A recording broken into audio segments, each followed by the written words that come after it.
Hello and what is up guys, Jack here from Ezekiel Gaming HD, and today we have another squad builder basically, and I'm going to do another highest rated team. So we've got Juventus here, and I'm going to show you all the best players that you could get from Juventus into one team. So basically the highest rated team, or the best possible Juventus. I'm not sure what the actual episode for this is. I think we're almost on 40, it might even be episode 40 of the squad builder series, but here we have all of the informs in the team, and I'm actually going to show you guys straight away all the informs, all the team of the seasons straight off the bat. So you've got the 4 team of the seasons, you've got Chiellini, you've got Vidal, you've got Pogba and also Tevez up top.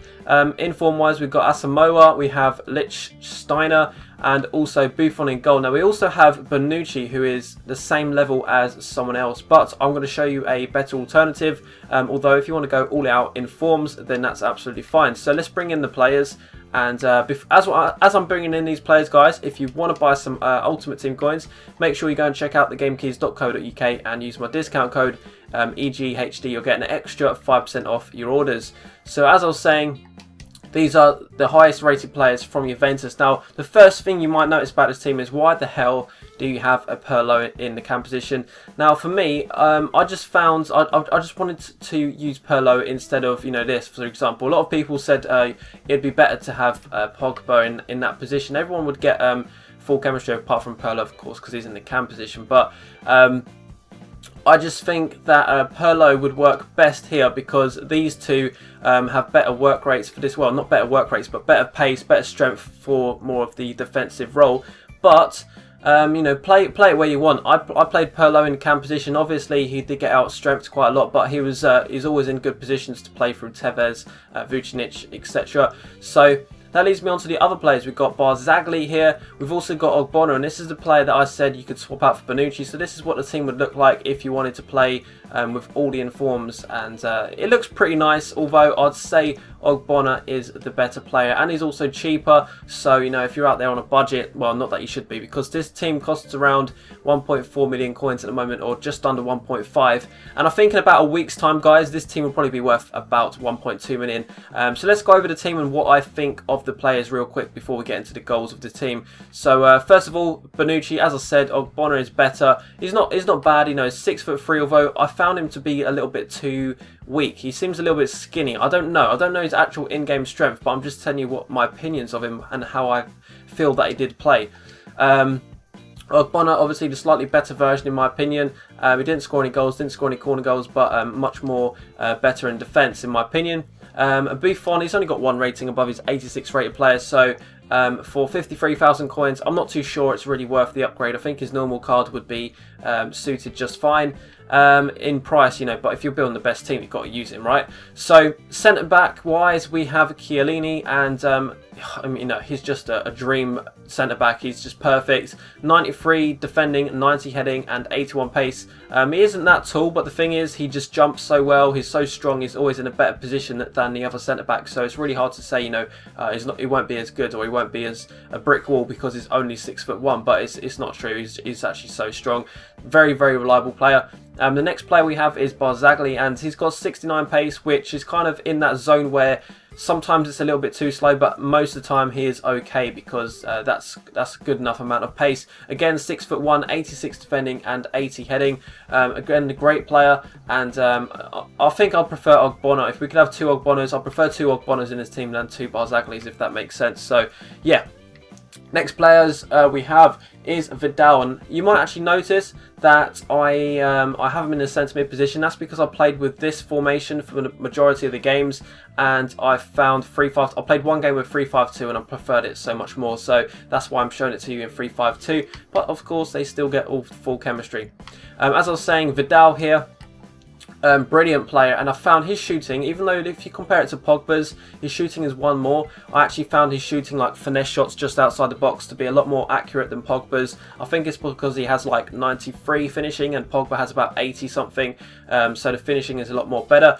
And strength wise, pace wise, he's had a lot of upgrades. You know, he's 91 rated now, 89 dribbling as well, and his power dribbling is awesome, so you can always just sprint literally around players. The same goes for Pogba, pretty much the same strengths Let me just get his stats up here. So he's got 80 pace, 88 shooting, 90 passing, 92 dribbling, 83 defending, and 89 heading. He's got some solid stats there, and if you compare him to the likes of someone like a legend Vieira, he's actually half the price, and he's got better stats, and he doesn't have the weaknesses that Vieira has, where he can't shoot as well. So, you know, this card is actually, even though he's priced quite highly at the moment and he's going to come down in price, he's still worth the money in my opinion. He's a brilliant player. Definitely recommend buying him. You definitely feel the upgrades on his normal cards. Next player we have is the right mid, and we're going to talk about the right mid and the left mid. Now, for this team, I did find that, you know, they're not that great. The wings aren't great on this team. Lichtsteiner is kind of like, you wouldn't even know he's in form. He doesn't feel that good. I've never used his normal cards, but he didn't really do anything for me. He didn't make any crosses that were good.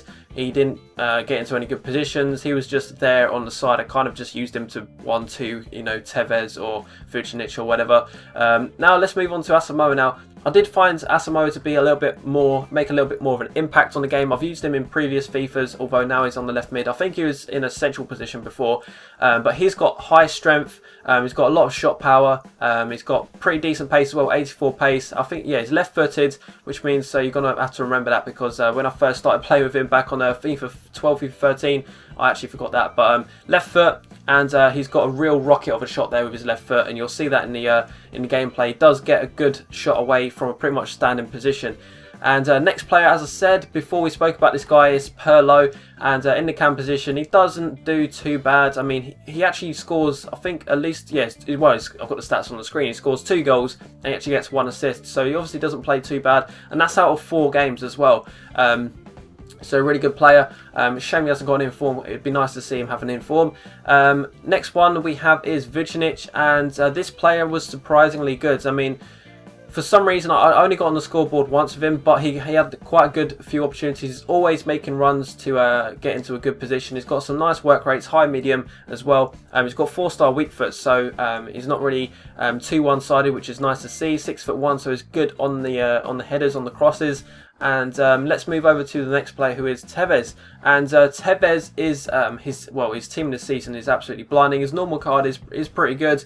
The only downside to Tevez is his high work rates, which do ruin him. You know, you've got players such as Cavani, Wayne Rooney. They do ruin a player that's trying to play an attacking role. I mean, if he was a centre mid with those kind of work rates, it'd be absolutely fine. But for someone up the top, it's annoying that he has to track back a little bit too much. But let's talk about kind of what changes he has made. And I feel like his shot obviously is just outrageous. You know, you can shoot, you can do a step overs, get a little bit of space on the inside, take a shot from well outside the box, and or just inside the box basically, and you've got a pretty strong feeling it's going to go in, and it's very true. He's a very good player, 88 pace, and the other thing about Tevez is, for a small guy, 5'8", he does win surprisingly a lot of headers. He's very good at jumping, he's got a lot of strength, and his heading accuracy is pretty decent.